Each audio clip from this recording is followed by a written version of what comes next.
ప్రియ దేవుని బిడ్డలారా, బైబిల్ చదవటం వినటం వల్ల మనలో విశ్వాసం పెరుగుతుంది. మన మార్గానికి త్రోవ చూపుతుంది. సమస్త జనులను శిష్యులనుగా చేయడి మత్తయి 28:19 వచనంలో దేవుని వాక్యం తెలియచేస్తోంది. తెలుగు బైబిల్స్ను ఆర్ఆర్కే మూర్తి గారు రీసెర్చ్ చేసి విశ్లేషణ చేసిన బైబిల్లోని ప్రతి అధ్యాయాలను వచనాలను వరుస క్రమంలో అనగా ఆదికాండం నుండి ప్రకటనా గ్రంథం వరకు ఇవ్వబడుతుంది.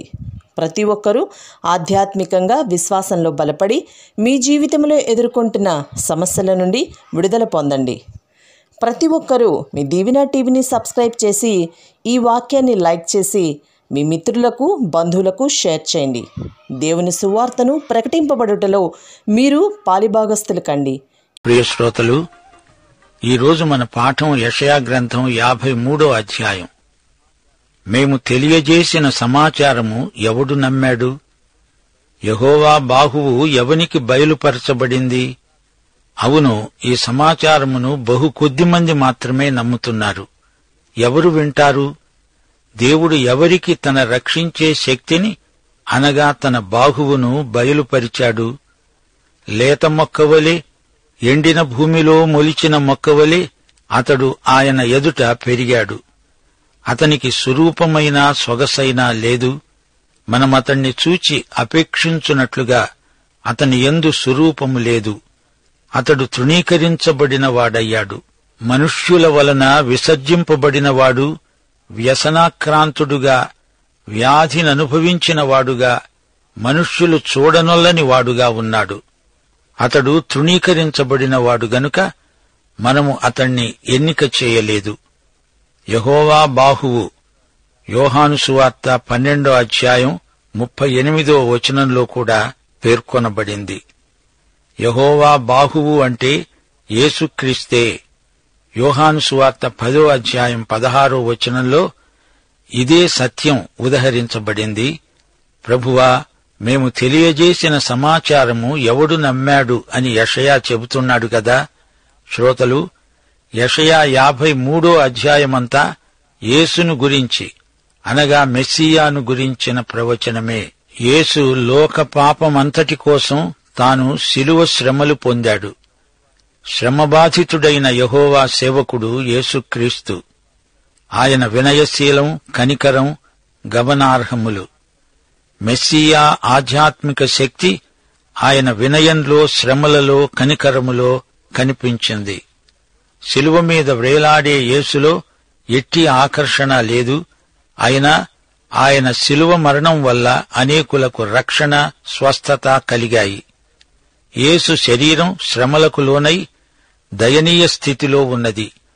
ఆయన బయటి రూపం అలా ఉన్నా ఆయన అంతఃసౌందర్యం ఎంతో ఆకర్షణీయం. యేసు ఎంతో వేదనామయుడై శిలువ మీద వేలాడుతున్నాడు. ఆయన వేదన అంతా మనది. ఆయన తృణీకరింపబడినవాడు గనుక మనము ఆయనను ఎన్నిక చేయలేదు. నాటి నుండి నేటి వరకు ఎందరో ఆయనను తిరస్కరిస్తున్నారు, నిరాకరిస్తున్నారు, ప్రతిఘటిస్తున్నారు, నిర్లక్ష్యంగా తృణీకరిస్తున్నారు. ఆయన ఇచ్చే క్షమాపణను కోల్పోతున్నారు. ప్రియ సోదరా, సోదరి, నీ మాటేమిటి? నీవు ఆయనను అంగీకరిస్తున్నావా, తిరస్కరిస్తున్నావా? కీర్తన 22, యెషయా 53వ అధ్యాయం ఈ 2 వాక్య భాగాలలో యేసుక్రీస్తు శిలువ శ్రమలు వివరంగా వర్ణించబడినవి. యేసు శిలువ వేయబడిన దృశ్యం 4 సువార్తలలోనే కాదు, బైబిలులో పలుచోట్ల చెప్పబడింది, చూపబడింది. అయినా పూర్తి వివరాలు దేవుడు మనకు చెప్పదలుచుకోలేదు. శిలువపై చివరి 3 గంటలు గాఢాంధకారం కమ్మింది. ఆయన శ్రమలు తండ్రే చూడలేక ముఖం అటువైపు తిప్పుకున్నాడు, పరాంగుముఖుడయ్యాడు. విముక్త ప్రజలు ఎర్ర సముద్రం దాటి వెళ్లారు. ఆ సముద్రం ఎంత అగాధమో, దాని లోతు ఎంతో వారికి తెలీదు. యేసు ప్రభువు తప్పిపోయిన గొర్రెవైన నిన్ను నన్ను వెతకటానికి ఎంత ఘోరమైన, భయంకరమైన చీకటిని దాటవలసి వచ్చిందో ఏమో, ఊహాతీతం. క్రీస్తు పుట్టక మునుపు 700 సంవత్సరాల నాటివాడు యెషయా. అపొస్తలుల కార్యములు 8వ అధ్యాయం 32వ వచనంలోని సంఘటన మీకు జ్ఞాపకముందా? రథం శరవేగాన పోతోంది. అందులో నపుంసకుడైన ఐథియోపియుడు ప్రయాణం చేస్తున్నాడు. ఫిలిప్పు అతని ప్రక్కనే కూర్చుండి అడిగాడు, నీవు ఏం చదువుతున్నావు? చదువుతున్నది నీకు అర్థమవుతోందా? శ్రోతలు, అతడు చదువుతున్నది యెషయా గ్రంథం 53వ అధ్యాయం. ఆయన గొర్రెవలె వధకు తేబడ్డాడు. బొచ్చు కత్తిరించేవాని ఎదట గొర్రెపిల్ల ఏలాగు మౌనంగా ఉంటుందో అలాగే ఆయన నోరు తెరవలేదు. నపుంసకుడికి ధర్మ సందేహం పొడసూపింది. ప్రవక్త ఎవర్ని గురించి ఇలాగు చెబుతున్నాడు? తనను గూర్చా, వేరొకని గూర్చా? దయచేసి నాకు తెలుపు. అందుకు ఫిలిప్పు నోరు తెరిచి ఆ లేఖనమును అనుసరించి అతనికి యేసును గురించిన సువార్త ప్రకటించాడు. ప్రియశ్రోతలు, యెషయా 53వ అధ్యాయం యేసు శిలువ వేతకు పరిశుద్ధాత్మ తీసిన ఫోటో. ఈ అధ్యాయంలో మొదటి 9 వచనాలు రక్షకుని శ్రమలు. మిగతా అధ్యాయమంతా రక్షకుని సంతృప్తి, శిలువ శ్రమల తరువాత కిరీటధారణ. కీర్తనలు 30 వచనం 5. సాయంకాలమున ఏడుపు వచ్చి రాత్రి ఉండినా ఉదయమున సంతోషము కలుగుతుంది. శ్రోతలు వింటున్నారా? ప్రస్తుతం ఇది క్రీస్తును తిరస్కరించే యుగం. శిలువను గురించిన వార్త నశించే వారికి వెర్రితనంగా ధ్వనిస్తోంది. 1 కొరింథీ 2వ అధ్యాయం 14వ వచనంలో పౌలు అన్నాడు, ప్రకృతి సంబంధి అయిన మనుష్యుడు దేవుని ఆత్మ విషయాలను అంగీకరించడు. అవి అతనికి వెర్రితనముగా ఉన్నవి. అవి ఆత్మానుభవము చేతనే వివేచించదగినవి గనుక అతడు వాటిని గ్రహించజాలడు. దేవుడేమిటి, శ్రమపడమేమిటి అని వారడుగుతారు. యోహాను సువార్త 12వ అధ్యాయం 32వ వచనంలో యేసు ప్రభువు తనను గురించే అన్నాడు, నేను భూమి మీది నుండి పైకి ఎత్తబడిన ఎడల అందరినీ నా వద్దకు ఆకర్షించుకుంటాను. దేవుని కుమారుడు మహాశ్రమ బాధితుడు. ఆయన శిలువ బలి, ఆయన ప్రేమ ప్రకాశం, అది సర్వమానవులను ఆకర్షిస్తుంది. దేవుడు లోకాన్ని, అందలి సమస్తమును తన నోటి మాటతోనే నిర్మించాడు. కాని పాపుల విమోచనకు దేవుడు తన ప్రియకుమారుణ్ణి బలిపెట్టవలసి వచ్చింది. రక్షణ ఉచితం, కాని అది చౌకబారు దినుసు కాదే. యేసుక్రీస్తు తన అమూల్య రక్తాన్ని మన రక్షణ కోసమై చిందించవలసి వచ్చింది. ఇశ్రాయేలు ఎండిన భూమి అయిపోయింది. అందులో మొలిచిన మొక్క యేసుక్రీస్తు. అంత గొప్ప జాతి ఇప్పుడు రోమా ప్రభుత్వం కింద అణగారిపోయింది. పురావైభవం గతించింది. యేసుక్రీస్తు అలాంటి భూమిలో మొలిచిన లేత మొక్క. శిలువపైని యేసుకు స్వరూపము సొగసు లేకుండా పోయింది. 4వ వచనం, నిశ్చయముగా ఆయన మన రోగాలను భరించాడు, మన వ్యసనాలను వహించాడు. అయినను మొత్తబడిన వానిగా, దేవుని వలన బాధించబడిన వానిగా, శ్రమనొందిన వానిగా మనము ఆయన్ను ఎంచాము. శ్రోతలు ధ్యానించండి. యేసు శిలువపై 6 గంటలున్నాడు. ఉదయం 9 గంటల నుండి మధ్యాహ్నం 3 గంటల వరకు ఆయన శిలువ శ్రమలు మరీ ఎక్కువ కాజొచ్చాయి. పాపమెరుగని యేసు మన కోసం పాపముగా చేయబడ్డాడు. 5వ వచనం, మన దోషములను బట్టి నలుగగొట్టబడ్డాడు. మన సమాధానార్థమైన శిక్ష ఆయన మీద పడింది. ఆయన పొందిన గాయాల చేత, ఆయన దెబ్బల చేత మనకు స్వస్థత కలిగింది. శిలువ బలిపీఠం మీద దేవుని గొర్రెపిల్ల లోక పాపములన్నిటికీ పాప ప్రాయశ్చిత్తార్థ బలి. దేవునికి స్తోత్రం. 6వ వచనం, మనమందరము గొర్రెల వలె త్రోవ తప్పిపోయాము. మనలో ప్రతివాడు తనకిష్టమైన త్రోవకు తొలిగాడు. యెహోవా మనందరి దోషమును ఆయన మీద మోపాడు. 1 పేతురు 2వ అధ్యాయం 24వ వచనం, మనము పాపముల విషయమై చనిపోయి నీతి విషయమై జీవించున్నట్లు ఆయన తానే తన శరీరమందు మన పాపములను మాను మీద మోసుకున్నాడు. ఆయన పొందిన గాయముల చేత మీరు స్వస్థత నొందారు. మీరు గొర్రెల వలె దారి తప్పిపోయారు. ప్రతివాడూ తనకిష్టమైన త్రోవకు తొలిగాడు. సామెతలు 14:12 ఒకని ఎదుట సరైనదిగా కనపడే మార్గము కలదు, అయితే తుదకు అది మరణానికి దారితీస్తుంది.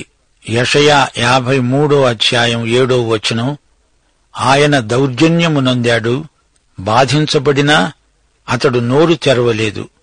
వధకు తేబడు గొర్రెపిల్ల బొచ్చు కత్తిరించేవాని ఎదుట మౌనముగా ఉండునట్లు ఆయన నోరు తెరవలేదు. సోదరీ సోదరులారా, యోచించండి. యేసు ప్రభువు మహాశ్రమ బాధితుడు. అయితే ఆయనకు మన సానుభూతేమీ అక్కర్లేదు. యేసు ఒక హతసాక్షిగా చనిపోలేదు. ఆయన లోకపాపాలన్నిటినీ తాను భరించిన వాడై చనిపోయాడు. చివరికి తన తండ్రి కూడా ఆయనను చేయి విడువగా, నా దేవా, నా దేవా, నన్నెందుకు చేయి విడిచావు అని ఆయన ఆక్రందన చేశాడు.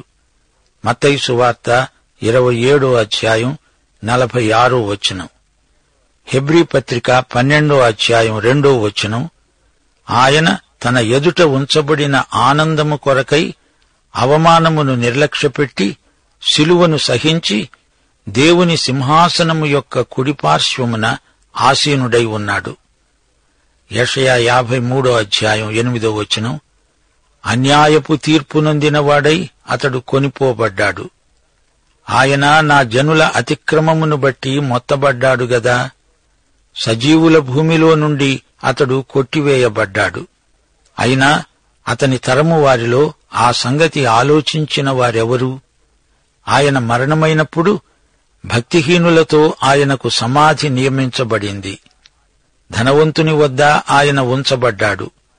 నిశ్చయముగా ఆయన అన్యాయమేమీ చేయలేదు. ఆయన నోట ఏ కపటమూ లేదు. సోదరీ సోదరులారా, యేసు మంచి కాపరి. చెదరిపోయిన గొర్రెలను తన మందలోకి చేర్చడానికి శిలువపై తన ప్రాణం పెట్టాడు. తాను కాపరి అయి గొర్రెలకు ప్రతినిధిగా శిలువపై బలియాగమయ్యాడు. యేసు దేవుని గొర్రెపిల్ల. తన యందు విశ్వసించిన వారికి తానే కాపరి అవుతున్నాడు. దారి తప్పి తిరిగే గొర్రెలారా, యేసు వద్దకు రండి, రక్షణ పొందండి. మెస్సీయా మనకోసమే శిలువ శ్రమలు భరించాడు. మనలను దేవునికి అంగీకారయోగ్యముగా తీర్చిదిద్దడానికే తన పవిత్ర రక్తము కార్చాడు.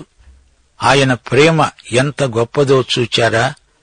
ఆయనకు మన హృదయాలు వెంటనే ప్రతిస్పందన చూపకుండా ఉండగలవా? ఆయనను నలగగొట్టడానికి ఆయనకు ఇష్టమైంది. ఆయన అతనికి వ్యాధి కలుగజేశాడు. అతడు తానే అపరాధ పరిహారార్థ బలిగా చేసుకొనగా అతని సంతానం చూస్తుంది. అతడు దీర్ఘాయుష్మంతుడవుతాడు. యెహోవా ఉద్దేశ్యము అతని వలన సఫలమవుతుంది. అతడు తనకు కలిగిన వేదనను చూచి తృప్తి నొందుతాడు. నీతిమంతుడైన నా సేవకుడు జనుల దోషములను భరించి తనకున్న అనుభవజ్ఞానము చేత అనేకులను నిర్దోషులనుగా చేస్తాడు. శ్రోతలారా, యేసుక్రీస్తు మృత్యుంజయుడు, చనిపోయి తిరిగి లేచిన పునరుత్థానుడు. మన నరకాన్ని తాను తీసుకున్నవాడై తన పరలోకాన్ని మనకిచ్చిన గొప్ప దేవుడు. ఆయన ఇప్పుడు పరలోకంలో ఉన్న ఆనందమయుడు, మహిమలో ఉన్న మహాదేవుడు. ఆయన నిన్నేమీ చెయ్యమనడం లేదే. తానిచ్చేది నీవు తీసుకోవాలని ఆయన కోరుతున్నాడు. నీకాయన నిత్యజీవం ఇవ్వజూపుతున్నాడు. రోమాపత్రిక 4:5 పనిచేయక భక్తిహీనుణ్ణి నీతిమంతునిగా తీర్చేవాని యందు విశ్వాసముంచేవానికి వాని విశ్వాసము నీతిగా ఎంచబడుతున్నది. సోదరీ సోదరులారా, మన దేవుడు మృత్యుంజయుడు, చనిపోయి సజీవుడై తిరిగి లేచిన ప్రభువు. తరతరాలుగా ఎందరెందరో ఆయన పిలుపు విని ఆయన వద్దకు వచ్చి విడుదల పొందారు. ఆయన విమోచనాత్మక కృపను అనుభవించారు. పాపముల నుండి, అపరాధముల నుండి రక్షణ పొందారు. పాపరోగము నుండి, వివిధ రుగ్మతల నుండి స్వస్థత పొందిన వారై మధురాతి మధురమైన దైవ సహవాసాన్ని అనుభవిస్తున్నారు. పశ్చాత్తప్తుడైన ఒక్క పాపి విషయమై పరలోకంలో గొప్ప ఆనందం ఉంటుందని ప్రభువు చెప్పాడు. ఒక్కడు కాదు, అసంఖ్యాకులు మారుమనస్సు పొంది దేవుని యందు ఆనందిస్తున్నారు. ఈ రోజున అశేష ప్రజల రక్షణను గురించి యేసు ప్రభువు ఎంతో తృప్తిగా ఆనందిస్తున్నాడు. అలాంటి క్రీస్తు సన్నిధిలో నీ నిత్యత్వాన్ని గడపడం ఎంత గొప్ప మహిమో! దేవుడు యేసుక్రీస్తు ద్వారా ఇవ్వజూపే నిత్యజీవమును నీవు అంగీకరించడం ద్వారా ఆయనను ఎంతో సంతోషపెట్టిన వాడవవుతావు. శిలువ చెంతకు రా, ఆయన పిలుపు విను. నీ పాపాలను ఆయన పూర్తిగా క్షమిస్తాడు, వాటిని ఆయన పూర్తిగా మరచిపోతాడు. నీవేమీ పాపం చెయ్యనట్లే పరిగణించి నీకు నీతిమంతుడు అని పేరు పెడతాడు. యేసు శిలువను సమీపించు, నీకై చీలిన యుగయుగముల శిల. ఆయన నీ ముక్తి ప్రదాత. ఆయన నీకు అరణ్యసీమలో నీటిబుగ్గలాంటివాడు. ఆయన నీకు ఆశ్రయ దుర్గం. నీ పాపక్షమాపణకు ఆయన తన రక్తమూల్యం చెల్లించాడు. విమోచనాత్మకమైన యేసు ప్రేమ, నా నిష్ప్రయోజక అధోగతి, ఆయన నన్ను రక్షించిన వైనం, ఇదంతా ఒక మధురానుభూతి. పాపి ఎవడైనా సరే తనకు ప్రత్యామ్నాయంగా శిలువపై మరణించిన యేసుక్రీస్తును అంగీకరిస్తే చాలు, ఈ క్షణంలోనే నిర్నిబంధంగా రక్షించబడతాడు. ప్రతి మానవుడు పాపి. ఏ పాపి తనను తాను రక్షించుకోజాలడు. మానవుని మనస్సాక్షిలో ఎంతో రభస ఉంది. మనస్సాక్షిలో అపరాధ భావన గూడు కట్టుకొని ఉంది. నశించిన గొర్రెను, చెదరిపోయిన గొర్రెలన్నిటినీ రక్షించగల యేసుకు ఈ క్షణమందే వశమైపో. నీ నిత్య భవిష్యత్తు ఆయన చేతిలో పదిలంగా ఉంటుంది. ఇదే యెషయా 53 అధ్యాయమందలి సందేశం. మత్తయి సువార్త 8 అధ్యాయం 17 వచనం, ఆయనే మన బలహీనతలను వహించుకొని మన రోగములను భరించాడని ప్రవక్త అయిన యెషయా ద్వారా చెప్పబడింది. క్రీస్తునందు నెరవేరింది. 1 కొరింథీ 15 అధ్యాయం 3 వచనంలో పౌలు సువార్త సారాంశాన్ని ప్రకటిస్తూ అన్నాడు, లేఖనముల ప్రకారము క్రీస్తు మన పాపముల నిమిత్తము మృతి చెందాడు, సమాధి చేయబడి లేఖనముల ప్రకారమే 3వ దినాన లేపబడ్డాడు. యోహాను సువార్త 1 అధ్యాయం 29 వచనం, ఇదిగో లోక పాపమును మోసికొని పోయే దేవుని గొర్రెపిల్ల. ఈ గొర్రెపిల్లను ప్రవచన రీతిగా యెషయా 53 అధ్యాయంలో చూపుతున్నాడు.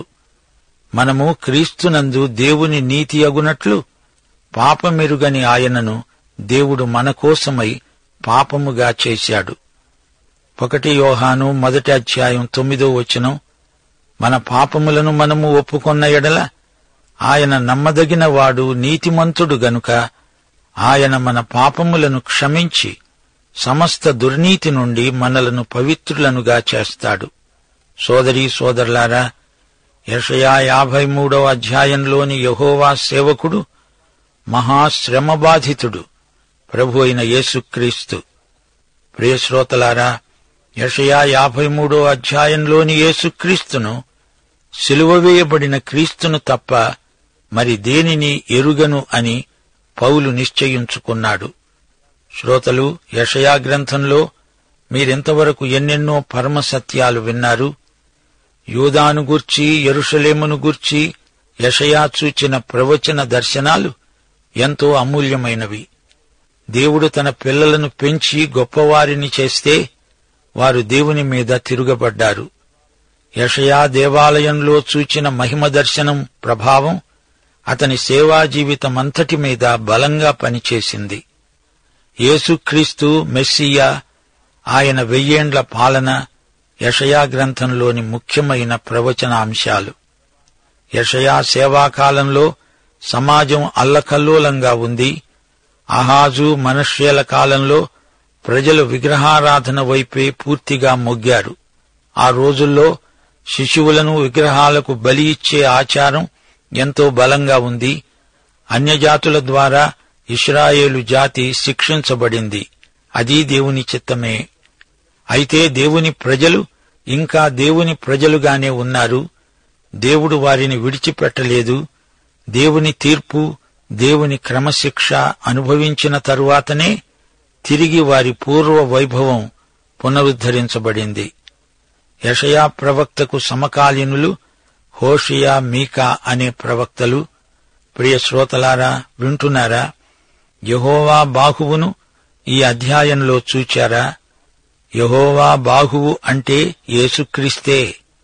ఆ బాహువుతో ఆయన విమోచనాత్మకమైన గొప్ప కార్యం జరిగించాడు.